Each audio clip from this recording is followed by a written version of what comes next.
أولياء التلاميذ، السلام عليكم. لمساعدتكم في المراجعة لأبنائكم، هذا النموذج السابع لاختبار الفصل الأول في مادة اللغة العربية. الموضوع موجود أسفل الفيديو في صندوق الوصف للتحميل. لا تنسوا الدخول على القناة، الاشتراك وتفعيل جرس الإشعارات ليصلكم الجديد. لدينا السند: يحتفل الشعب الجزائري كل سنة بذكرى اندلاع الثورة التحريرية، فترتفع الرايات وتلقى الأناشيد في جميع أنحاء الوطن، ويحكي الآباء لأبنائهم بطولات الشعب للتخلص من المستعمر الظالم. إذن الشعب الجزائري كل سنة يحتفل بذكرى، هذه الذكرى تسمى ذكرى اندلاع الثورة التحريرية. في هذه الذكرى ترتفع الرايات، الأعلام، نرفع الأعلام ونلقي الأناشيد في جميع أنحاء وطن الجزائر. أما الآباء فيحكي لأبنائهم، يحكي لهم عن البطولات التي قام بها الشعب للتخلص من المستعمر الظالم. السؤال الأول: لون بطاقة العنوان المناسب للسند. إذا العنوان المناسب للسند لدينا 3 عناوين: عيد الثورة، يوم مع الجدة، عيد الأضحى. السند يتحدث عن ذكرى اندلاع الثورة التحريرية. إذا العنوان المناسب هو عيد الثورة، المطلوب تلوين العنوان.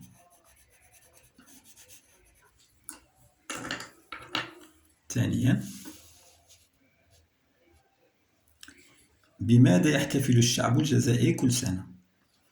يحتفل الشعب الجزائري كل سنة بذكرى اندلاع الثورة التحريرية. إذن الجواب يكون: يحتفل الشعب الجزائري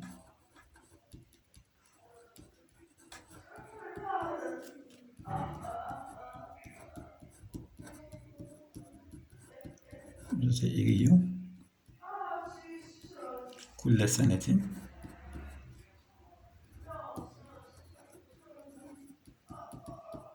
بذكرى اندلاع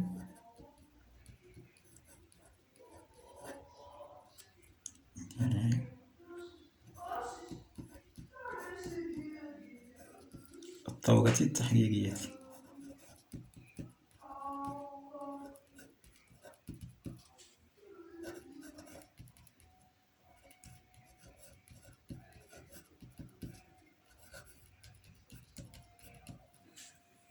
واصل. ثالثا: أصل بسهم بين الكلمة ومرادفها. لدينا كلمة الراية.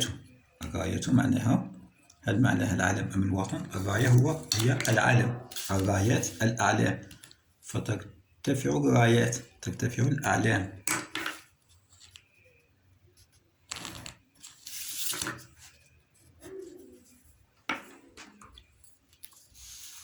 واصل. استخرج من السند حسب الجدول. لدينا جدول فيه كلمة فيها حرف الميم، كلمة فيها حرف الدال، كلمة فيها حرف الهاء، وكلمة بها شدة. من السند استخرج كلمة في كل حالة. نبدأ بحرف الميم. كلمة فيها حرف الميم: يحتفل الشعب الجزائري كل سنة بذكرى اندلاع الثورة التحريرية. لا يوجد حرف الميم، فترتفع الرايات وتلقى الأناشيد في جميع لن يوجد حرف الميم، نكتب جميع.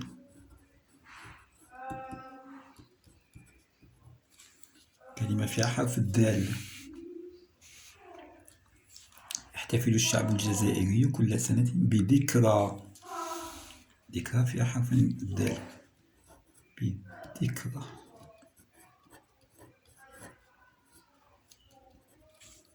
فيها حرف الهاء. يحتفل دائما من البداية: يحتفل الشعب الجزائري كل سنة بذكرى اندلاع الثورة التحريرية، فترتفع الرايات وتلقى الأناشيد في جميع أنحاء الوطن، ويحكي الآباء لأبنائهم، حرف الهاء، أبنائهم، لأبنائهم.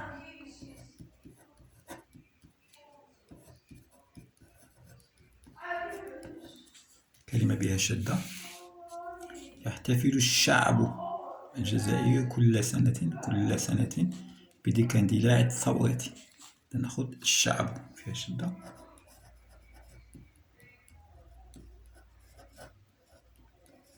الشمسية دائما الحرف الذي بعدها فيه الشدة. إذا وجدنا كلمة فيها الميم، جميعي، كلمة فيها حرف الدال ذكرى، حرف الهاء لأبنائهم، والشدة هي الشعب، الشمسية دائما الشدة.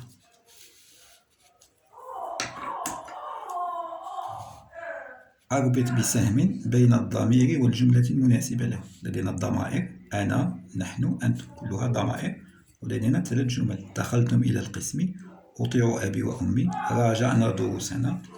إذا نبدأ الضمير الأول أنا أطيع أبي وأمي.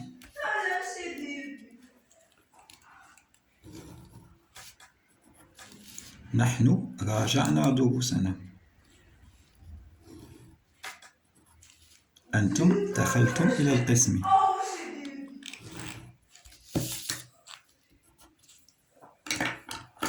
أنا أطيع أبي وأمي، نحن راجعنا دروسنا، أنتم دخلتم إلى القسم. أضع باكرا هذان ذلك في الفراغ المناسب. لدينا فراغات، نضع الكلمات المناسبة. تستيقظ الأم لإعداد فطور الصباح. متى تستيقظ الأم؟ تستيقظ الأم باكرا لإعداد فطور الصباح. تظهر النجوم ليلا، في الليل. تلميذان مجتهدان، اثنان، تلميذان مجتهدان، هذان تلميذان مجتهدان، هذان تلميذان مجتهدان. معلم الواقف هناك، ذلك معلم واقف هناك، ذلك معلم الواقف هناك، هذان تلميذان مجتهدان. تظهر النجوم ليلا، تستيقظ الأم باكرا لإعداد فطور الصباح. الوضعية الإدماجية: أرتب الجمل لأحصل على فقرة مفيدة. فأغسل وجهي بالماء والصابون، بعدها أحمل محفظتي وأذهب إلى المدرسة. أستيقظ باكرا ثم أتناول فطوري. أول شيء أقوم به هو أستيقظ باكرا.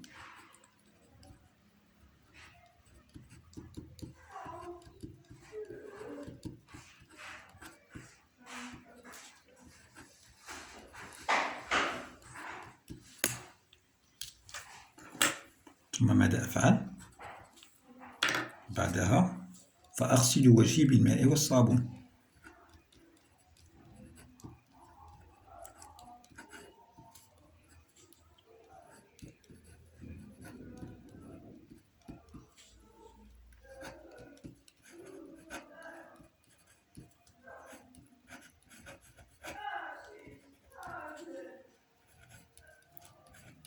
بالماء والصابون. بعدما استيقظ باكرا أغسل وجهي بالماء والصابون ثم أتناول فطوري.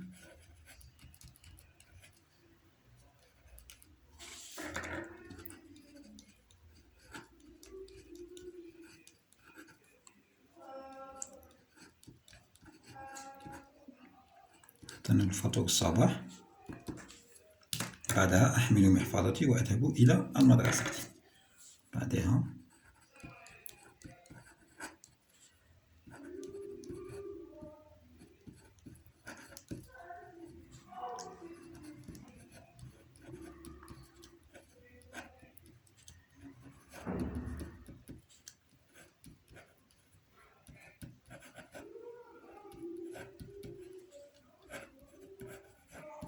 إلى المدرسة.